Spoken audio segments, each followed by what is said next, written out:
A hot end of the weekend, even hotter to start the week, plus a chance for some severe storms. I'll time out when to expect those storms. Also, what severe threats we could see. New tonight, investigators say a mother was driving over 100 miles an hour before a crash killed her 3 children. The new charges she's now facing. Plus, progress made. The water is back on in Zebulon, but a key road remains closed when officials hope to have it reopened. The WRAL News at 6 is next. Live from WRAL News headquarters in Raleigh, your #1 source for local news. WRAL News, coverage you can count on. Well, check this out right here. It is a hot one all the way across our area today. That nice break we got for the Stanley Cup parade, that is gone. It is that heat, though, not the only thing we're watching here tonight. Thank you for joining us. I'm Eric Miller. Tomorrow's a WRAL weather alert day as a cold front is going to be bringing the threat of severe storms to the Triangle. Grant Skinner is in the WRAL Severe Weather Center tracking the timing and what you can expect. Grant. Yeah, level 2 of 5 risk for severe weather for our northwestern spots. So includes the Triangle and points north and west, but even areas back towards Southern Pines as well. And all the areas north.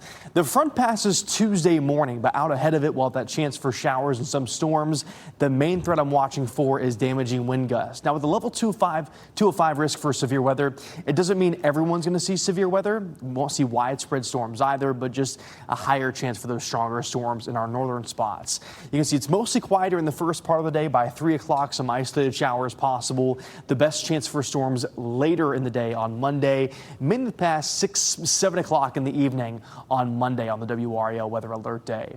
For now, we're watching that front back to the north and west. We're quiet out ahead of it, just hot with highs back in the 90s today. Lake Gaston, you can see just some scattered clouds, but otherwise a lot of sunshine. It's beautiful out there. A great end of the weekend, a great Father's Day. 93 in Raleigh, 92 Southern Pines, 90 in Roxborough right now. Dew points in the 50s, but the humidity will rise tomorrow ahead of that front. We'll talk more about the showers and storms with Futurecast, and then also how hot will be behind the front. That's coming up. Eric? Grant, thank you. New details tonight in a crash that killed 3 children in Cumberland County. 30-year-old Megan Scott is now facing 3 felony counts of involuntary manslaughter, along with several other charges. Investigators say that Scott was driving recklessly, reaching speeds of 111 miles an hour before crashing into a tree on Cedar Creek Road in Fayetteville back on June 3rd. The WRAL's Bailey Stamos is live where that woman remains behind bars tonight. Bailey, what more do you know? Scott is facing a long list of charges including 3 counts of involuntary manslaughter after we've learned that 3rd child involved in the crash has sadly died. Now, taking you back to the night of June 3rd, Fayetteville police responded to Cedar Creek Road near Fields Road around 11 p.m. When officers arrived, they found a white sedan mangled around a tree. Court affidavits reveal Scott fled a traffic stop and struck 2 officers before running her car off the road and into the tree. Those same court documents go into detail on a violent domestic incident that occurred on the same day. According to the Highway Patrol investigation, the 3 children did not have seatbelts on and 2 were ejected from the vehicle. 2 died at the scene, and the 3rd child later died at the hospital. A family GoFundMe and court documents identify the boys as 3-year-old Jacoda Thomas, 6-year-old Jamari Thomas, and 8-year-old Jack Thomas. Scott also faces charges including driving while license revoked, reckless driving, multiple child passenger safety violations, and assault-related charges tied to a separate domestic violence allegations outlined in court documents. Court documents also name Scott a flight risk and state, given her history of violence, she will remain at the Cumberland County Detention Center and without bond. She's scheduled back in court on July 7th. Bailey Stamos, WRAL News, live in Cumberland County. Bailey, thank you. We're continuing to ask police about a bad crash that happened in Durham this morning. This happened on I-85 near the interchange with the Durham Freeway. You can see police there on that scene had that ramp completely shut down. We're working to learn the names and conditions of those involved and whether anyone was hurt. To breaking news now, crews are making progress after a water main break damaged part of West Gannon Avenue in Zebulon. Raleigh Water says service has been restored to all customers affected by the outage. The road remains closed near Pineview Drive, though, as crews try to make repairs and prepare that area for repaving. It sucks. I mean, it's going to add more time to my already hour and a half drive for work. So gonna have to go all the way around. Officials hope to reopen the road before Wednesday evening's rush hour, although it could happen sooner. Drivers should continue following the posted detour. Zebulon Town Commissioners, meanwhile, could make a final decision tomorrow about a proposed pay raise in the midst of a multi-million-dollar budget gap. A public meeting and possible vote will be taking place. As WRAL's Kirsten Clark shows us, town leaders are facing pushback as they consider cuts elsewhere to make up the difference. $2.4 million. That's how large of a budget deficit the town of Zebulon is facing. And now Scott Carpenter, who lives in Zebulon, is questioning what's next. Why would you think about rewarding yourselves for these financial difficulties that you've put the town in? If the budget is approved, that reward would be in the form of a $5,000 raise for Mayor Jessica Harrison. Commissioners could see nearly double their pay from the current roughly $8,000 a year to $16,000. Zebulon's town manager says the pay raises are needed in part to account for the time spent in office and changes in cost of living. As for the budget shortfall, she says, some of the FY27 budget expenses are tied to rising healthcare costs, growth-related services demands, ongoing infrastructure investments. To close the gap, officials are returning millions of dollars tied to inactive or delayed capital projects to the town's savings fund. We should have been doing those things. If we're not doing them this year, when are we going to do them, and where would that money ever come from? And just days ago, officials met to discuss cuts to parades, retreat and travel expenses, and other programming. It's progress, but it's not enough. In Zebulon, Kirsten Clark, WRAL News. And Zebulon's Board of Commissioners would not comment on the proposed pay raises and budget. Tomorrow's meeting is at 6 p.m. U.S. and Iranian negotiators are in Switzerland, kicking off the next phase of high-stakes peace talks. Among those taking part, Vice President J.D. Vance, who says the Trump White House is committed to, quote, a full regional ceasefire. However, President Donald Trump is saying something else on social media. Max Gordon has more from Dubai. Just good to see you. Good. Vice President Vance is in Switzerland joining negotiators from Iran and mediators from Pakistan and Qatar. Top of mind is putting an end to the fighting between Israel and Hezbollah, which Iran says has violated the first clause of the Memorandum of Understanding.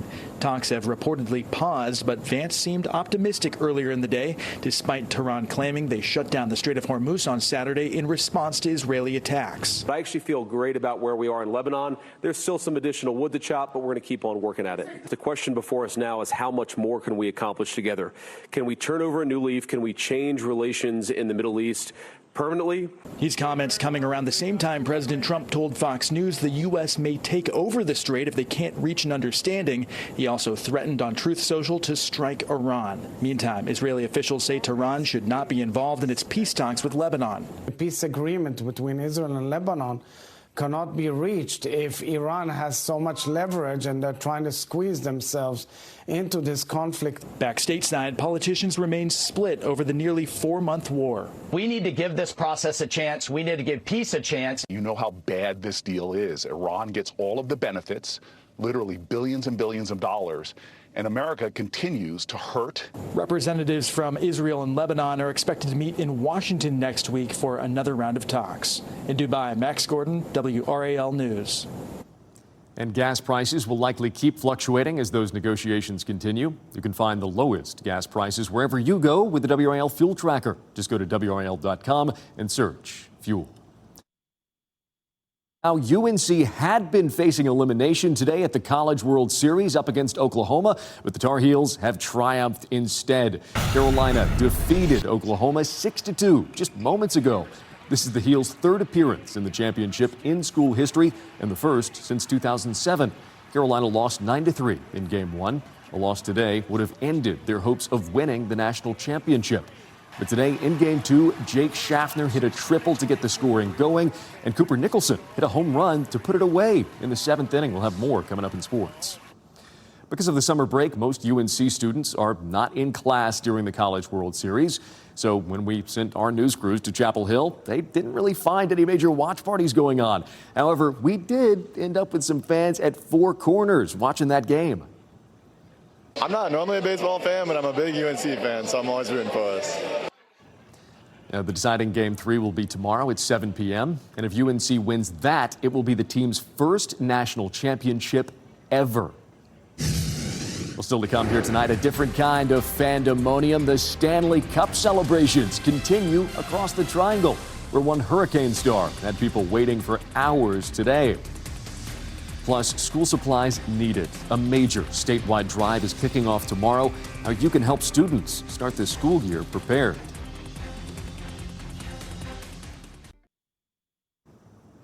Looking ahead, Governor Josh Stein's school supply drive kicks off tomorrow in Raleigh.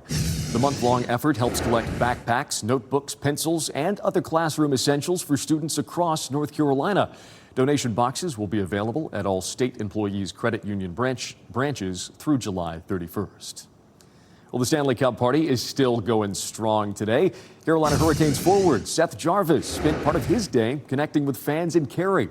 Jarvis signed autographs at Dick's Sporting Goods as Caniacs lined up to meet one of their favorite players. For fans, it was another chance to celebrate the Hurricanes' Stanley Cup championship with one of the team's biggest stars. It was really cool being able to come in here and still see him and stuff and be able to take pictures, so that was super fun. And I just think being around people and seeing we all have this shared interest was so really fun. I heard people drove 6-9 hours down here just to see him, so they were camping out early. And the appearance is just one of several celebrations happening throughout the Triangle this weekend. Well, now that the confetti has fallen, the Carolina Hurricanes are looking to defend their Stanley Cup championship next year and avoid what happened after their 2006 title. After the Canes won the Cup back in 2006, they failed to make the playoffs the next year and in 11 of the next 12 seasons. The 2026 Canes don't expect that to happen. These Hurricanes are far better positioned to hoist the Cup again. They're already making moves. General Manager Eric Tulsky just signed trade deadline acquisition Nicolas Delorier to a 2-year contract. Find out what other changes could be on the horizon in our in-depth story on WRAL.com. New here at 6, Serena Williams is adding singles play to her Wimbledon comeback. The All England Club announced today that Williams has accepted a wildcard invitation to the singles draw. The 23-time Grand Slam champion had already planned to compete in doubles alongside her sister Venus. Williams has not played a singles match since the 2022 U.S. Open. Wimbledon begins June 29th. Well, today, of course, is Father's Day. It's the day to honor not only the dads out there, but the father figures and the grandfathers, too. The third Sunday in June is set aside to remember all things that fathers do. The first Father's Day was celebrated in July of 1908, following a tragic mining disaster in West Virginia. 2 years later, the YMCA in Spokane, Washington, recruited several clergymen to honor fathers throughout the city. But it wasn't until 1972 that it actually became a permanent national holiday. And Grant, certainly some well-deserved recognition. I know a lot of the dads out there are probably going to be out in the backyard this afternoon doing a little barbecuing, but you're going to want to have a cooler out there, too. It is hot. Yeah, it's been hot for our Father's Day, but thankfully the weather has been pretty nice besides that. We've got lots of sunshine today. It's been drier still. Now, tomorrow we'll see some changes. Monday is a WRAL weather alert day. The main reason for that is we have a threat for some severe storms late in the day. So don't expect rain throughout the day on Monday, and unfortunately not a soaking rain Monday. So don't expect a ton of relief for your gardens or other areas. Still going to be quite dry for the majority of the day. But after 6 o'clock is when we're expecting the best chance for showers and storms out ahead of a cold front. There's a level 1 and 2 risk for severe weather. Most of the area, though, is under a level 2 of 5 risk of severe weather, mainly to the north and west.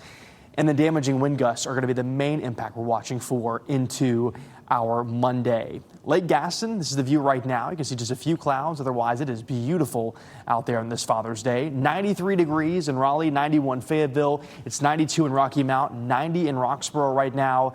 We'll drop to 91 by 7 p.m. By 11 o'clock, we'll be at 81 degrees, so we'll stay quite warm throughout the rest of this evening with mainly just some high clouds, a bit of low cloud cover building in, though, ahead of our next front. Then 72 by Monday morning, so a mild start to the day. 73 in Fayetteville, 71 in Goldsboro, and 70 in Roxborough to start your Monday. By the afternoon, though, it'll be hotter than today. So reach the mid-90s today. More spots reaching to the upper 90s for our Monday. 97's our high in Raleigh. It's been trending a bit warmer, so stay tuned this evening and also tomorrow morning. We'll have more updates on how hot we're trending for the afternoon Monday, and more scattered clouds by the afternoon. Then we're watching for that storm chance late in the day on Monday. It's because of our next weather maker. It's a cold front that will swing through. Again, showers and some storms possible. Some could be severe. Not going to be widespread severe weather, but some storms could be severe. It's still going to be hot behind the front, but just not quite as hot. A level 2 of 5 risk for severe weather for areas along and north and west of the triangle. Again, the main threat will be damaging wind gusts. Even areas of the south and east that doesn't have the higher chance for rain still could see a brief damaging wind gust later Monday into early Tuesday. Here's futurecast. Throughout the rest of this evening, just some scattered cloud cover. Rain chances stay pretty minimal. By tomorrow morning, still pretty quiet. Just some extra cloud cover starting to build in. By lunchtime, it is also still quiet by then. But later in the day ahead of the front, you'll see to the north and west some storms starting to build into the area. Depending on how quickly that front moves, we could see a few more storms earlier in the evening, so keep that in mind. But the majority of the daytime is dry. Then overnight, we see more scattered showers and some storms. Again, some of these could be strong to severe. The rain chances drop off through the rest of the morning on Tuesday. Then behind the front, we only cool down just a bit. Low 90s on Wednesday, but then we heat right back up in next weekend. Highs push into the upper 90s. But yeah, WRAL Weather Alert Day Monday. Make sure to have the WRAL Weather app to get those alerts. The best chance for storms will be late in the day. We're watching for some damaging wind gusts, Eric. Grant, thank you very much. All right, sports is up next. And hey, we're focusing on that unbelievable win. UNC baseball facing elimination today. Our little Bosch magic helped them even the series. Up next.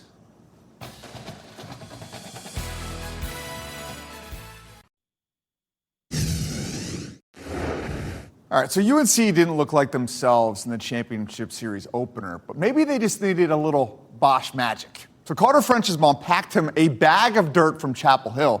Today he got some more flown in for reinforcements. Omaha feeling a little bit more like home for Game 2 versus Oklahoma. We got the first inning here, and the Sooners are going to strike first again. Jackson Willits just rips it off the wall. I need more air under that, and it's out of the park. So it's 2-0 Oklahoma after 1. Heels answer in the third. 2 on for Jake Schaffner. That's in the corner, and that's dangerous. French in to score. The dirt is working. 2 runs in, tie game. Heels take the lead on a passed ball. Then in the 7th, Cooper Nicholson puts it away. 2-run shot, and the Diamond Heels win 6-2, deciding game Monday night. Happy Father's Day to all the new Canes dads. Keandre Miller, Sean Walker, Jalen Chatfield. Several Canes players got more than a Stanley Cup this postseason. And a wholesome moment of the parade came from veteran dad Jordan Stahl, who let his son go tarps off during the celebration. Now, one player who was admittedly not even close to becoming a dad is Seth Jarvis. And I asked him and several Canes players what they've been doing with the cup. The contrast in answers is everything. What have you put in the Stanley Cup? What have you drank out of the Stanley Cup? What have you done with the Stanley Cup this week? About everything you can imagine. Yeah, I don't know what got put in it, but it's been consumed by me. So it's been awesome, and this is unbelievable. What's the craziest place it's been this week or been in it? I took it to Friday morning Bible study yesterday. That's probably pretty crazy, but no, I mean everywhere has been. Teats was bonkers, and I think everywhere it's gone it has been exciting. There's some blue Gatorade. My son got to drink some out this morning, so it was cool. Taking a break from the party scene to sign some autographs at Dick's Sporting Goods. You notice there on the desk, water, a wise choice. All right, I have to say happy Father's Day, I guess, to myself. I love Father's Day. I love telling father-son sports stories. Great to share a Durham Bulls game with my little son, Osti, here. 2 years old, and there's Big Johnny now. He's growing up, 6 years old, ready for, I think, coach pitch next season. So awesome to share sports with him and coach his team a little bit this season in Little League. Then there's my daughter, who's just made the dance team, which was great. She was in the school play, and she won the Family Canes bracket. She had your Carolina Hurricanes winning the Stanley Cup. And, of course, got to give a shout-out to my own father, John. It's great to see you become a grandpa, and you were hard on me as a kid. Set a high bar, but the more I become a dad, the more I live life as a grown-up, the more I appreciate the lessons you taught me every single day. So great to share my family with yours. Happy Father's Day, Dad. Hope to see you this summer, and I'm sure the rest of you guys on set have similar notions of what it means to be a son or be a dad. I appreciate all you guys here on set. So happy Father's Day to all the dads out there. Yeah, absolutely, Pat. And I got to say, your kids, I feel like have played such a role over the last year. I think they have more experience on air than some of our newest reporters. So, it's always really touching to get to see them and hear from them and have them be a part of what you do. Yeah, I love to have them on the Christmas sportscast, most holiday sportscasts, and my daughter almost called a highlight when we went to the Durham Bulls family picnic. She chickened out a little bit, but hey, who knows? Maybe another sportscaster in the family. My dad was a doctor, though, which was probably the wiser choice, but nobody's letting me, similar to Seth Jarvis, anywhere near a surgery. Absolutely, Pat. Thank you very much. And before we go, just a happy Father's Day, too, to my dad. I love you. I miss you. I wish I could be there with you to celebrate today. And I appreciate all that you have done for me throughout my entire life, all the support you've given. Well, thank you for joining us. Happy Father's Day to all the dads out there. We'll see you right back here tomorrow. Have a great Sunday, everybody.